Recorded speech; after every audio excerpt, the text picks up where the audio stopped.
পাকিস্তান সফরের 2 টেস্টের জন্য প্রস্তুতি ক্যাম্প শুরু হয়েছে বাংলাদেশ দলের। বঙ্গবন্ধু স্টেডিয়ামে হওয়ার কথা থাকলেও বৃষ্টির কারণে মিরপুরে হয়েছে প্রথম সেশন।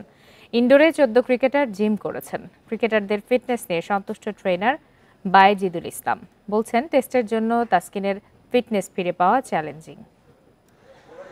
প্রোটিন, আয়রন ও ফাইবার সমৃদ্ধ প্রাণ টোস্টের আবেশে সবাই কাছে আসে। রাতভর বৃষ্টি থামেনি সকালেও। বঙ্গবন্ধু স্টেডিয়ামে ট্র্যাক অ্যান্ড ফিল্ডে রানিং করে ফিটনেসের কাজ করার কথা ছিল। বৃষ্টিতে সেটা বাদ দিতে বাধ্য হয়েছে বিসিবি। সবার ঠিকানা হোম অব ক্রিকেট। বৃষ্টি মাথায় নিয়েই হাজির মিরাজ, মুস্তাফিজ, শান্তরা। একাডেমির 4 দেয়ালের মাঝে ঘণ্টাখানিকের সেশন তারকাদের। 14 ক্রিকেটার করেছেন জিম ওয়ার্ক।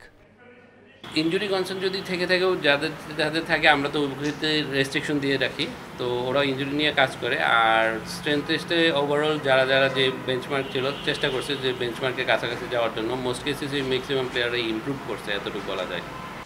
বাংলাদেশ টাইগার্সের হয়ে 2 মাসের বেশি সময় অনুশীলনে ছিলেন ক্রিকেটাররা। এই দলের হয়ে অস্ট্রেলিয়া সফর করে এসেছেন কয়েকজন। ম্যাচ ফিটনেস নিয়ে তাই তো খুব একটা ভাবনা নেই, শুধু ভাবতে হচ্ছে তাসকিনকে নিয়ে।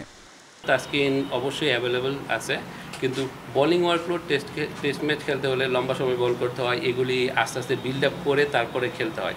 তো তাসকিন যেহেতু একটা লম্বা সময় T20 ফরম্যাট খেলছে, তো এখন ও এই ট্রাইটা করে দেখবে। যদি ইফ হি ফিলস বেটার দেন ইনশাল্লাহ ও টেস্ট আবার খেলতে পারবে।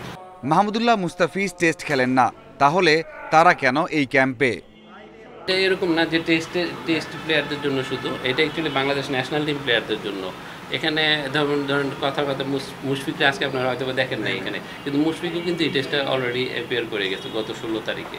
তো সবাই কম বেশি করে আমরা করাই নিচ্ছি, করে যাচ্ছে, তো আমরা ওইভাবে অ্যাসেসমেন্টগুলি ক্যারি আউট করবো আর কি। ফিটনেস নিয়ে আর কাজ করা হবে না। হাথুরুর অধীনে শুরু হবে স্কিল ক্যাম্প। বৃষ্টি থাকলে ইনডোরেই ব্যাটিং বোলিং ঝালিয়ে নেবেন মুশফিক, তাসকিনরা। Mazharul Islam, independent news.